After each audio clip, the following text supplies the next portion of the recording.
Amigos e amigas, irmãos e irmãs, vamos a mais um momento em que ouvimos a palavra de Deus. Deus quer nos falar. Nós temos que abrir o nosso coração para ouvirmos.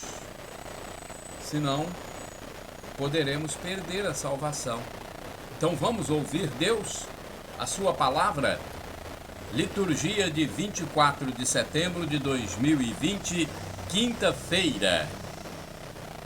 25ª semana do tempo comum.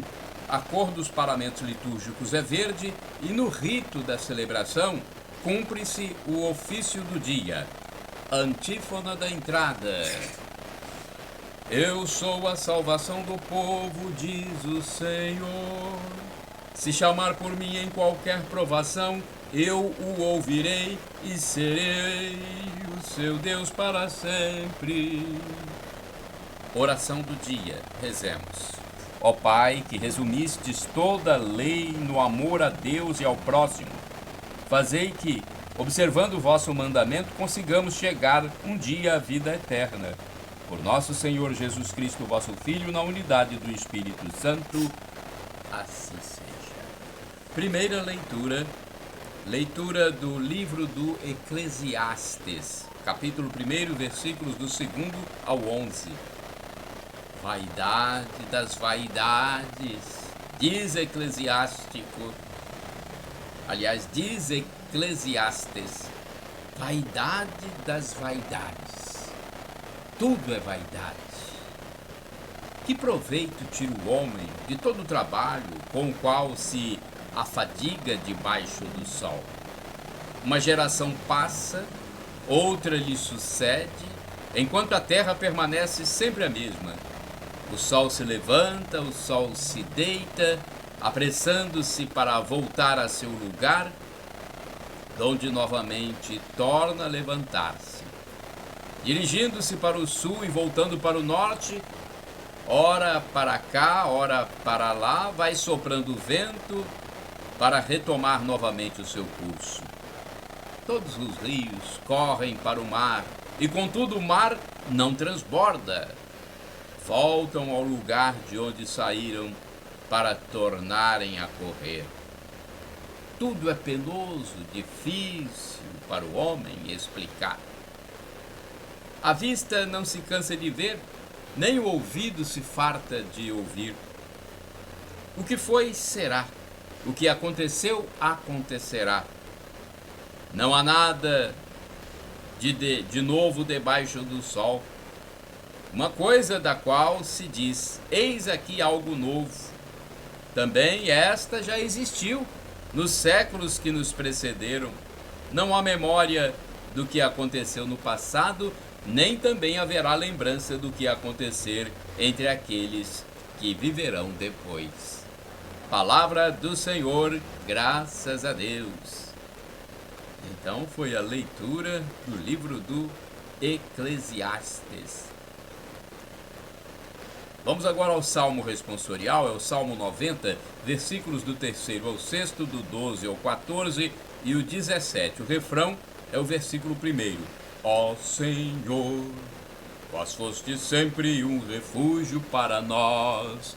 Repitamos. Ó Senhor, vós fostes sempre um refúgio para nós. Vós fazeis voltar ao pó todo mortal quando dizeis, voltai ao pó, filhos de Adão. Pois 1000 anos para vós são como ontem, qual vigília de uma noite que passou. Ó Senhor, vós fostes sempre um refúgio para nós. Eles passam como o sono da manhã, são iguais à erva verde pelos campos. De manhã ela floresce vicejante, mas à tarde é cortada e logo seca. Ó Senhor, vós fostes sempre um refúgio para nós. Ensinai-nos a contar os vossos dias. Ensinai-nos a contar os nossos dias e dai ao nosso coração sabedoria. Senhor, voltai-vos, até quando tardareis? tende piedade e compaixão de vossos servos. Ó Senhor, vós fostes sempre um refúgio para nós. Saciai-nos de manhã com vosso amor e exultaremos de alegria todo dia. Que a bondade do Senhor e nosso Deus repouse sobre nós e nos conduza.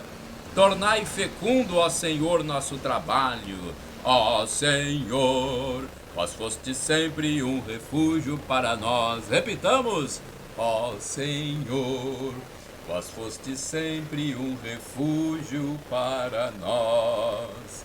Aclamação ao Santo Evangelho. Aleluia, aleluia, aleluia, aleluia, aleluia, aleluia, aleluia, aleluia. Sou o caminho, a verdade e a vida, ninguém vem ao Pai senão por mim. João 14, versículo 6. Aleluia, aleluia, aleluia, aleluia, aleluia, aleluia, aleluia, aleluia. Evangelho de Jesus Cristo segundo São Lucas, capítulo 9, versículos do 7º ao 9. O Senhor esteja convosco, Ele está no meio de nós. Proclamação do Evangelho de Jesus Cristo segundo São Lucas. Glória a vós, Senhor. Pelo sinal da Santa Cruz, livra-nos Deus nosso Senhor dos nossos inimigos. Naquele tempo, o tetrarca Herodes ouviu falar de tudo o que estava acontecendo e ficou perplexo porque alguns diziam que João Batista tinha ressuscitado dos mortos, outros diziam que Elias tinha aparecido, outros ainda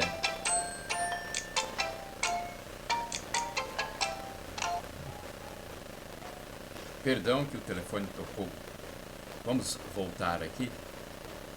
Naquele tempo, o tetrarca Herodes ouviu falar de tudo o que estava acontecendo e ficou perplexo porque alguns diziam que João Batista tinha ressuscitado dos mortos, outros diziam que Elias tinha aparecido, outros ainda que um dos antigos profetas tinha ressuscitado. Então Herodes disse: eu mandei degolar João. Quem é esse homem sobre quem ouço falar essas coisas? E procurava Jesus. Palavra da salvação. Glória a vós, Senhor. Vamos à reflexão de Antônio Carlos Santini, líder da comunidade católica Nova Aliança. É a liturgia comentada no Santini. Herodes estava perplexo. Lucas capítulo 9, versículos do 7º ao 9. Quando o poder de Deus se manifesta à luz do dia, as pessoas reagem diferentemente. Diante da notícia de algum milagre, o povo simples se alegra e dá glória a Deus. Os doutores racionalistas torcem o sábio nariz e sacam da algibeira alguma interpretação baseada na lógica cartesiana. Os profundos psicanalistas recorrem ao inconsciente coletivo para explicar o fenômeno. No caso de Herodes, o rei não sabia o que dizer, o que pensar diante dos relatos de curas e sinais excepcionais realizados por Jesus de Nazaré. Vivendo uma vida escandalosa aos olhos do povo, denunciado publicamente pelo profeta, Herodes mandara decapitar João Batista na fortaleza de Maqueronte, junto ao Mar Morto. Por mais petrificada que fosse sua consciência, o tetrarca não se libertava do peso dessa culpa. Ouvindo os rumores das curas e milagres, Herodes chega a temer que João Batista tivesse ressuscitado. É isso mesmo. Herodes não é o único a ficar perplexo, nem o único a duvidar. Até Jesus se queixava da incredulidade de seu povo. Se em Tiro e Sidônia, terra dos estrangeiros, se tivessem feito os milagres que se fizeram entre vós há muito tempo, teriam penitência em silício e cinza, e refletia: um profeta só é desprezado em sua pátria, entre os seus parentes e em sua casa. Conforme está em Marcos, capítulo 6, versículo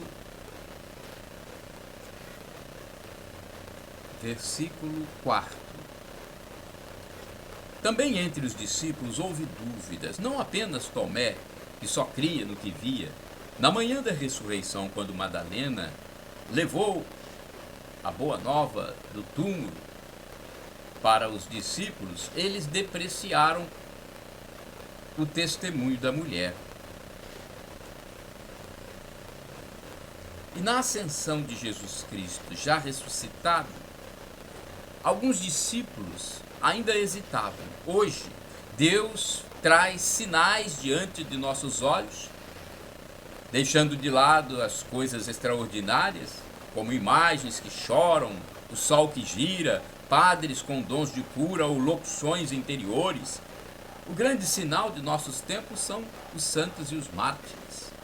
Gente que vive para os pobres, como Madre Teresa de Calcutá, ou que estende pontes entre as igrejas, como o irmão Roger Schultz, fundador de Taizé. Gente que percorre o planeta para evangelizar, como o Papa João Paulo II, ou que dá a vida para que o outro não morra, como Diana Beretta Molan e Maximiliano Kolbe. Gente que ama os párias, como Dom Bosco e o Cotolengo. E a incontável multidão de mártires que em pleno século XX foram alvo do ódio contra Deus e a Igreja de Jesus Cristo. E nós? Jesus Cristo nos deixa perplexos. Orai sem cessar, irmãos e irmãs. Senhor, vem em socorro à minha falta de fé. Marcos capítulo 9, versículo 24. Vamos agora ao santo do dia. É um texto do padre Evaldo César de Souza, missionário redentorista, que escreve para o site a12.com. Da minha parte, podem divulgar livremente esses textos. É justamente para a evangelização que eu os publico.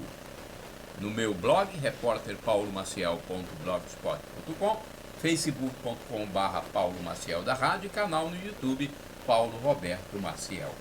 24 de setembro é dia de São Pacífico.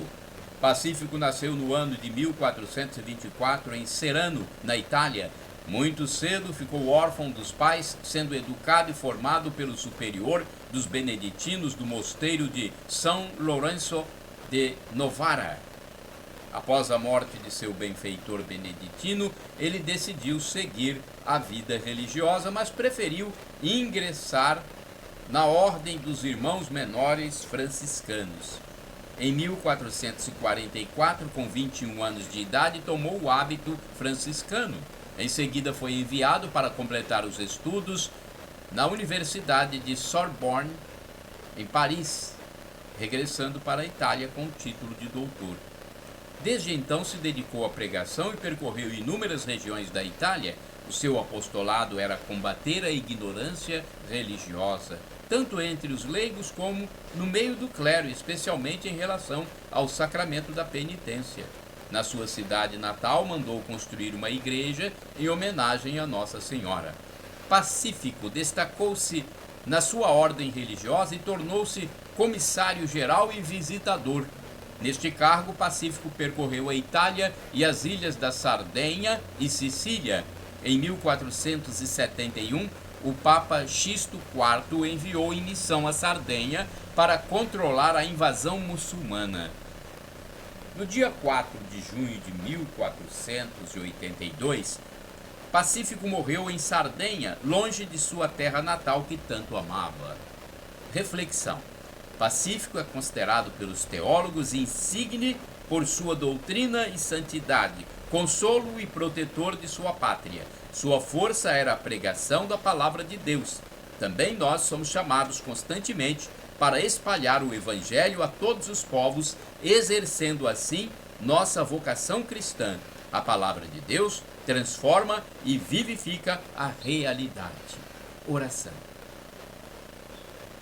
Irmãos e irmãs, vamos rezar. Deus de amor e de bondade, que escolhestes São Pacífico para propagar sua palavra, fazei de nós verdadeiros apóstolos. Considerai nossa fraqueza, mas olhai também nossa disposição em vos servir. Dai-nos a fortaleza que animou Pacífico e nos leve sempre a vos colocar em primeiro lugar. Por Cristo nosso Senhor. Amém. Shalom Adonai é uma expressão hebraica que significa a paz do Senhor. El Shaddai, traduzindo, Deus onipotente, Deus todo-poderoso, Ele proverá, acredite. E Maranatá, do dialeto de Jesus, o aramaico, vinde, Senhor Jesus. Frase dita pelo apóstolo São Paulo, Maranatá, vem Senhor, um dia Ele vai voltar. Estejamos prontos, vamos nos arrepender todos os dias dos nossos pecados. Vamos ter fé, esperança, amor, caridade. Pedir perdão a Deus e acreditar que Jesus é Deus, no mistério da Santíssima Trindade, que é Pai, Filho e Espírito Santo. Shalom, a paz